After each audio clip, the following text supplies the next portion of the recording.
அதுக்கு அடுத்தது நஜ்முன்னிசாங்கிறவங்க கேட்குறாங்க, ஹதி என்றால் குர்பானி பிராணி என்று அர்த்தமா அல்லது பலிப்பிராணி என்று அர்த்தமா? உங்கள் குர்ஆன் தமிழ் மொழிபெயர்ப்பில் 5:2 வசனத்தில் ஹதி என்பதற்கு பலிப்பிராணி என்றும் 5:97 வசனத்தில் ஹதி என்பதற்கு குர்பானி பிராணி என்றும் மொழிபெயர்த்தீர்கள், விளக்கம் தரவும் கேட்குறாங்க. அதாவது இந்த ஹதி என்பதற்கு ஒரு இடத்துல பலிப்பிராணின்னு நம்ம மொழிபெயர்த்திருக்கிறோம், இன்னொரு இடத்துல வந்துக்கிட்டு குர்பானி பிராணின்னு மொழிபெயர்த்திருக்கிறோம். அப்போ இது 2 விதமாக பண்ணுறீங்களா, என்ன அர்த்தம் அப்படின்னு கேட்குறாங்க.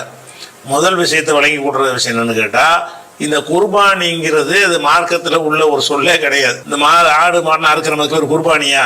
அரபியில் அதை குர்பானின்னு சொல்ல மாட்டாங்க. அரபியில் உலுஹியான்னு தான் சொல்லுவாங்களே தவிர குர்பானின்னு சொல்ல மாட்டாங்க. குர்பானின்னா ஒரு அறுக்கக்கூடிய ஒரு பிராணிங்கிற ஒரு அர்த்தத்துக்கு சொல்லாங்க. நம்ம மாற்றிக்கிட்டோம். நம்ம பலிப்பிராணி என்று சொன்னாலும் குர்பானி பிராணி என்று சொன்னாலும் ஒன்று தான். ஆனால் நம்ம எப்படி ஆக்கிட்டோம்னு கேட்டால், இந்த பெருநாள் ஹஜ்ஜி பெருநாளைக்கு அறுக்கிறோம்ல, அதுக்கு பேர் குர்பானின்னு வச்சுக்கிட்டோம். அதுக்கு பேர் குர்பானி நம்மளா வச்சுக்கிட்டோம். மார்க்கத்தில் அதுக்கு பேர் குர்பானிங்கிற வார்த்தை கிடையாது. குர்பானி கொடுங்க, எல்லாரும் குர்பானி கொடுங்கன்னு ஒரு ஹதீஸ் கூட நீங்கள் பார்க்க முடியாது.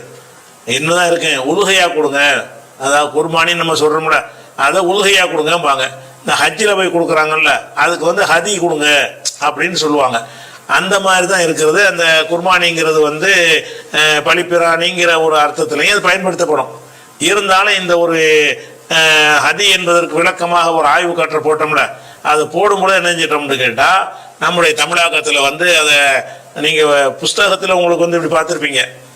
நம்முடைய குர்ஆனுடைய தமிழாக்கம் நம்ம வெப்சைட்லையும் இருக்குதுல்ல, onlinebj.com.in இருக்கிறது, onlinebj.co.in, அந்த 2 வெப்சைட்லையும் இப்போ பார்த்தீங்கன்னு சொன்னால் இந்த 2 வசனத்தை எடுத்து பார்த்தீங்கன்னா எப்படி போட்டிருக்கோம்னு கேட்டால், ஹதி என்னும் பலிப்பிராணி அப்படின்னு ஆன்லைனில் அப்போயே மாற்றிட்டோம். அடுத்த எடிஷன் போடும்போது மாற்றிடுவோம். அது புத்தகத்தில் உங்கள் புத்தகத்தை நான் மாற்ற முடியாது தானே, நீங்கள் வாங்கினா உங்கள் கையில் இருக்கும். அப்போ நாம் என்ன செஞ்சிட்டோம்னு கேட்டால், ஆன்லைன் நெட்டில் உள்ள எடிஷன்லாம் மாற்றிட்டோம். எப்படி மாற்றிட்டோம்? ஹதியு என்னும் பலிப்பிராணி, ஹதிங்கிறதையும் போட்டோம், பலிப்பிராணின்னு போட்டோம். இப்படி மொழிபெயர்த்துட்டோம். 2 வசனத்துக்குமே மாற்றிட்டோம்.